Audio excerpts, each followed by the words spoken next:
wacana pembubaran ormas itu sendiri. Mungkin mewakili dari Abang seperti apa, Bang? Baik, terima kasih. Saya Yusri Albima, Ketua Umum Angkatan Muda Bima Indonesia. Apabila pemerintah berencana melakukan evaluasi ataupun pembubaran terhadap ormas yang dinilai anarkis, menurut saya sah-sah saja. Karena kembali lagi, organisasi sosial kemasyarakatan itu adalah wadah untuk berkumpul, menyatukan hal-hal positif guna berkontribusi untuk membangun negeri, bukan malah membuat kekacauan di mana-mana. Mungkin hal yang bisa dilakukan juga oleh pemerintah, kalau mau dibubarkan, bubarkan yang setempat.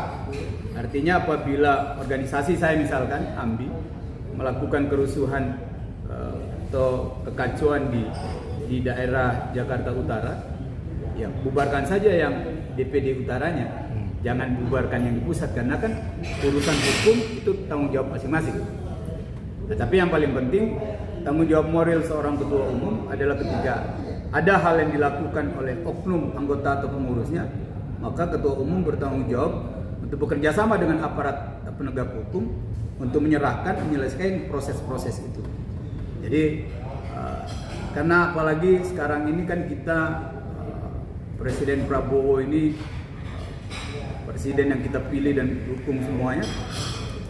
Ya, saya pribadi mendukung, begitu juga mayoritas kami dari AMBI tentunya, dan juga abang-abang Kopista.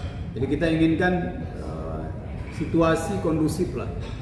Jangan ada hal-hal yang melukai kebersamaan, melukai pihak-pihak lain, sehingga citra ormas agar tercoreng.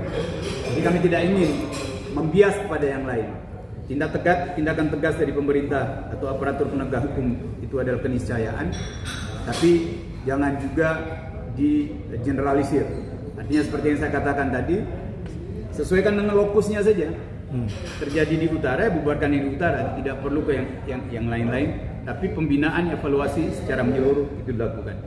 Ya, saya sangat menyayangkan terjadinya beberapa kejadian terakhir ini yang mencoreng citra ormas. Yang mudah-mudahan ke depan kita bisa belajar dari berbagai kejadian, dan tentunya tidak perlu kita menunjukkan arogansi kita, apalagi kita terkesan sok jagoan, ngadu domba dan lain-lain. Ya. Jadi TNI Polri adalah alat negara untuk menjaga pertahanan dan keamanan bangsa ini, yang tentunya kita harus support bersama. Tidak boleh kita nistakan, apalagi kita sampai menghina para purnawirawan yang sudah cukup berjasa untuk bangsa dan negara ini. Jadi saran saya kepada siapapun, kita ormas, mari introspeksi diri, apa sih yang sudah kita lakukan untuk bangsa dan negara ini. Kalau belum berbuat apa-apa, yang mendingan diam, tidak perlu banyak bicara, agar tidak diketahui nama kodok. Terima kasih. Memang masyarakat menilai berdasarkan kejadian-kejadian faktual yang ada, bahwa memang tidak bisa dipungkiri ada sekelompok orang yang mencari makan dari ormas, kemudian melakukan aksi-aksi yang mengganggu kenyamanan dan ketertiban masyarakat. Tidak bisa kita pungkiri. Nah, makanya justru itu kan yang dibutuhkan adalah ketegasan aparat penegak hukum. Sudah jelas ada, anggaplah tanda kutip, preman berjubah ormas, atau ormasnya disalahgunakan oleh kelompok tertentu. Ya tindak tegas saja. FPI saja berani dibubarkan, masa ada ormas-ormas lain? Tidak boleh ada perlakuan yang berbeda dong. Jadi tegas-tegas saja. Tapi itu tadi seperti yang pendapat saya, di mana kejadian pelanggaran hukum, ya di situ saja yang dibekukan. Yang lainnya dibina dan dievaluasi. Itu menurut saya.